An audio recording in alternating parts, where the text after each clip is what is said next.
সব কিছুরই শেষ আছে, সব পাগলামিরই শেষ আছে, সব মাতলামিরই শেষ আছে। এই মোবাইলেরও তো চার্জ শেষ হয়, মোবাইলেরও যেহেতু চার্জ শেষ হয়, হায়াতের চার্জও তো শেষ হবে। একদিন রাত ভোর হবেই, একদিন হায়াত শেষ হবেই। ওয়াজাআত সাকরাতুল মাউত বিল হক যালিকা মা কুনতা মিনহু তাহিদ। আল্লাহ বলেন, যেই মৃত্যু থেকে তুমি বারবার পলায়ন করেছিলে বান্দা, সেই মৃত্যু সত্য সত্যই, মৃত্যুর যন্ত্রণা একদিন আসবেই আসবে। হাসলেও মরে যাবা, কাঁদলেও মরে যাবে, সুখে থাকলেও মৃত্যু হবে, দুঃখে থাকলেও মৃত্যু হবে। রাজপ্রাসাদের অট্টালিকায় যে থাকে তারও মরণ হবে, জীর্ণ কুঠির কুড়ে ঘরে যে মরে থাকে তারও মৃত্যু হবে। জীবনে যে কোনোদিন সুখ দেখে নাই সেও মরে যাবে, জীবনে যে কোনোদিন দুঃখ দেখে নাই সেও মরে যাবে। সেজদা দিতে দিতে কেউ যদি আব্দুল কাদের জিলানিও হয় তারও মৃত্যু হবে। নাফরমানি করতে করতে কেউ যদি ফেরাউন নমরুদও হয় তারও মৃত্যু হবে, হবে না? অনুগত অবাধ্য ইমানদার বেঈমান সবারই মৃত্যু হবে, সবারই মৃত্যু হবে। প্রিয় নওজোয়ান, মৃত্যুর কাছে তুমি একদিন হাইরা যাবা। মৃত্যু এসে তোমার সব আস্ফালন, আনন্দ, আয়োজন থামাই দিবে। প্রতিদিন, খোদার কসম, প্রতিদিন এই পৃথিবীতে বৃদ্ধ মানুষের চাইতে জওয়ান মানুষ বেশি মরে। আল্লাহর কসম, এটা আল্লাহর ওয়াদা। প্রতিদিন কিশোর যুবক এই পৃথিবী থেকে বেশি মরে। অমিনকুম মান ইউতাওয়াফা মিন ক্বাবলু, আল্লাহ কোরআনে বলছেন, আমি মানুষকে দুনিয়ার হায়াতে তিনটি জীবন, তিনটি কাল দেই, শিশু, যুবক, বৃদ্ধ, কিন্তু আমি সকলকে এই তিনটি অবস্থায় পূর্ণ পৌঁছাই না, তার আগেই আমি মৃত্যু দিয়ে ফেলি। আমার কাছে কিতাব আছে, তাফসীর আছে।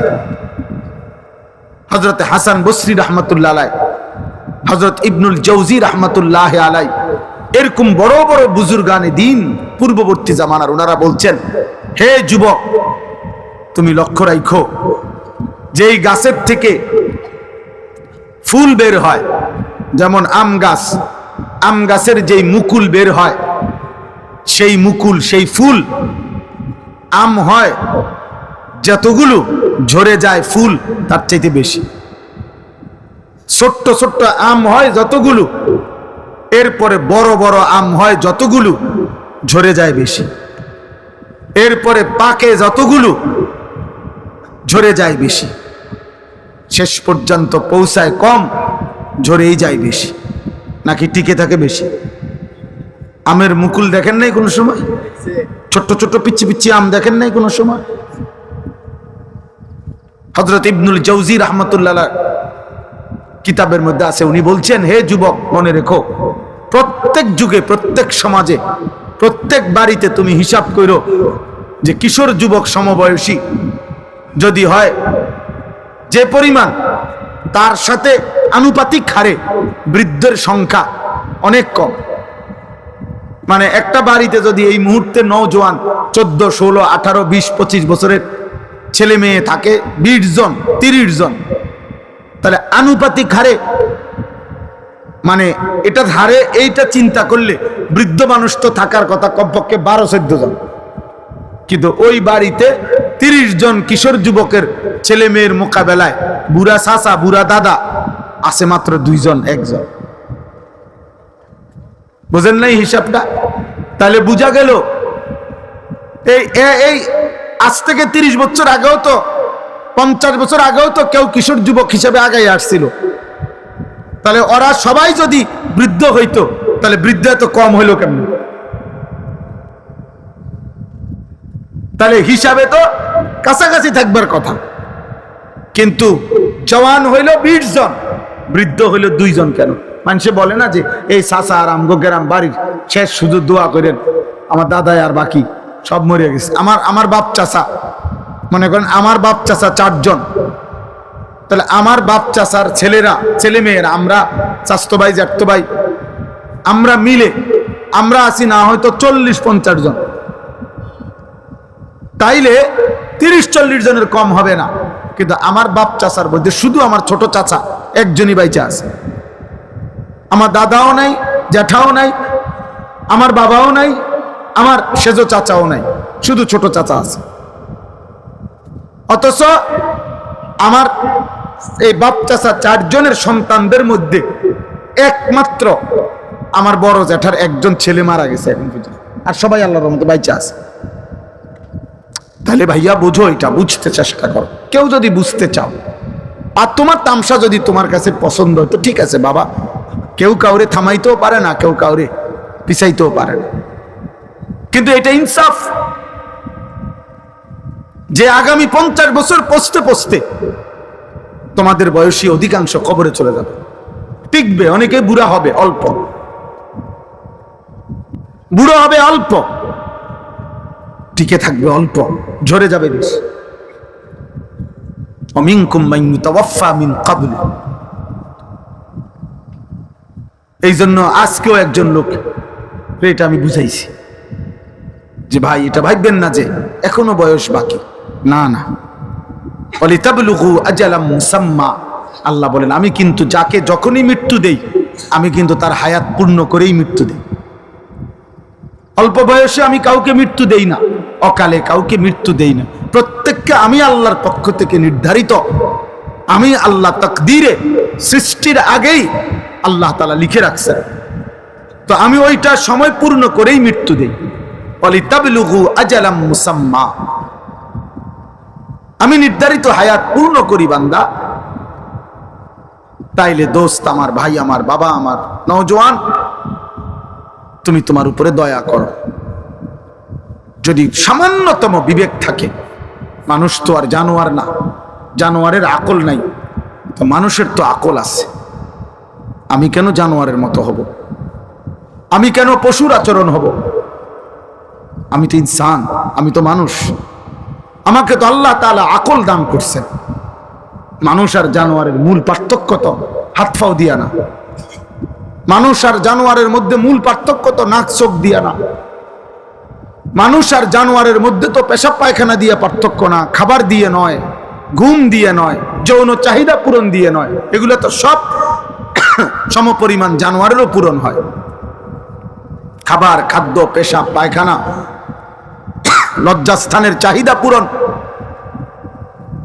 এ তো কুকুর বিড়ালেরও পূরণ হয়। তাহলে ইনসানের পার্থক্য কি? আকল, বিবেক। আতা কুল্লা শাইইন খালকাহু সুম্মা হাদা। আল্লাহ তাআলা কোরআনুল কারীমে বলছে আখরাজাকুম মিন বুতুনি উম্মাহাতিকুম লা তা'লামুনা শাইআ। মায়ের পেট থেকে বাবা, আল্লাহ বলছে হে আমার বান্দা, মায়ের পেট থেকে যেদিন তোমাকে আমি বের করে এনেছিলাম সেদিন কিন্তু তুমি কিছুই জানতা না। আমি আল্লাহ তোমাকে ধীরে ধীরে পূর্ণ আকল দান করেছি। এবার তুমি আলো অন্ধকার, রোদ বৃষ্টি, তুমি সব বুঝো। অতএব আমি তো তোমাকে আকল দিয়েছি, বিবেক দিয়েছি, দিমাগ দিয়েছি। এই আকল, এই বিবেক, এই দিমাগ, এটা যদি কারো কাজ না করে, ওর মাঝে আর পশুর মাঝে কোনো পার্থক্য নেই, কোনো পার্থক্য নাই, কোনো পার্থক্য নেই। আমার বাপ, এতগুলো নওজোয়ান ছেলে তোমরা আল্লাহকে সাক্ষী রেখা যদি মুসলমান মায়ের ঘরে জন্ম নিয়ে থাকো, কোন পবিত্র মায়ের 2 বছর দুধ পান করে থাকো, তো বলো তো ভাই, যে মা তোমারে 2 বছর দুধ পান করাইছিলেন সে মা কত লক্ষবার তোমারে গালে মুখে জড়ায় ধরা চুমু খাইছিলেন, আদর করেছিলেন। যে বাবা 6 বছর পর্যন্ত তোমাকে ধীরে ধীরে তিল তিল করে আদর সোহাগ করে লালন পালন করেছিলেন, সেই বাবা কত হাজারবার তোমার মাথায় হাত বুলাইছে। যখনই কোনো আলেমকে পাইছে তখনই বলছে হুজুর আমার ছেলেটার জন্য দোয়া করেন, একটু মাথায় মুছে দেন, আদর করে দেন, দোয়া করে দেন, আল্লাহ যেন মানুষ বানায়। মায়ের কত স্বপ্ন ছিল, বাবার কত স্বপ্ন ছিল।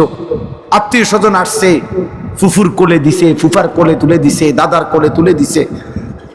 আজকে আমি এক বাসায় এশার নামাজের পরে খানা খাইছি অল্প সময়, তে এই সময় দেখছি ওই বেচারার 2টা নাতনি সে পুরাটা সময় দাদারে ব্যস্ত করে রাখছে উনারে, আর উনি একবার এটারে আদর করে, একবার ওইটারে আদর করে।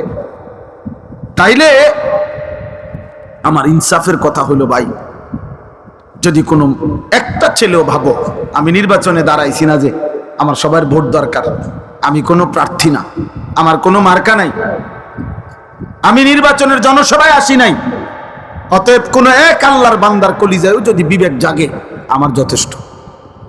এই জন্য প্রিয় ছেলেরা, বাবা, একটা জিনিস সমাজে শুরু হয়েছে দেখে এই পৃথিবীতে এটার জন্য মাতাল হয়ে যাইতে হবে, এটা কোনো যুক্তির কথা না। এই পৃথিবীতে বহু কিছুই আসছে গেছে, শেষ পর্যন্ত থাকে নাই কোনোটাই, কিন্তু ইনসান থাইকা গেছে, আমাদের আমলনামা থেকেই যাবে। আমি চোখে দেখছি ফিতাওয়ালা ক্যাসেট, ফিতাওয়ালা ক্যাসেট, হাজার হাজার গান ওই ফিতাওয়ালা ক্যাসেটের মধ্যেও ছিল, ফিতাওয়ালা ভিডিও, হাজার হাজার ছবি, হাজার হাজার সিনেমা ওইগুলোতেও ছিল, কিন্তু সেগুলো এখন আর পৃথিবীতে নাই। কিন্তু ওই পুরুষ নারীগুলোর গুনাহ মুছে গেছে। তো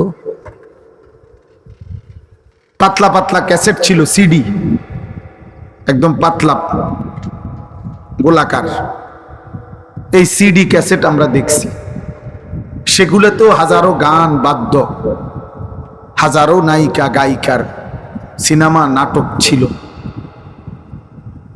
সেগুলো এখন আর পৃথিবীতে নাই। কিন্তু ওই গুনাহগুলো কি মুছে গেছে? তো তাইলে বলেন, এই জন্য দোস্ত আজকের ফেসবুকও থাকবে না, ইউটিউবও থাকবে না, এই বড় মোবাইলের এই প্রযুক্তিও থাকবে না, কিন্তু এর দ্বারা যার যে গুনাহ হচ্ছে, নারী, ছবি, অস্থি দৃশ্য, হারাম যত গুনাহ, এটা কিন্তু বুঝবে না, এটা আমলনামায় জমা থাকবে। আধুনিকতার এই প্রযুক্তি হয়তো থাকবে না, কিন্তু আমলনামা থেকে যাবে, আমলনামা থেকেই যাবে। ওয়ালাদাইনা কিতাবুন ইয়ানতিকু বিল হক ওয়া হুম লা ইউজলামুন। আল্লাহ তাআলা বলেন, আমি আল্লাহর কাছে আমার ফেরেশতাদের মাধ্যমে 24 ঘন্টা আমি তোমার আমলনামা রেডি করছি।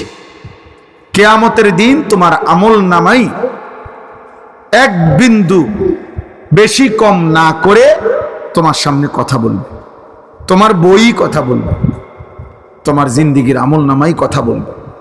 অহুম লা ইউজলামুন, কোনো জুলুম হবে না, একটা গুনাহ কমও হবে না, একটা নেকি কমও হবে না, একটা গুনাহ বেশিও হবে,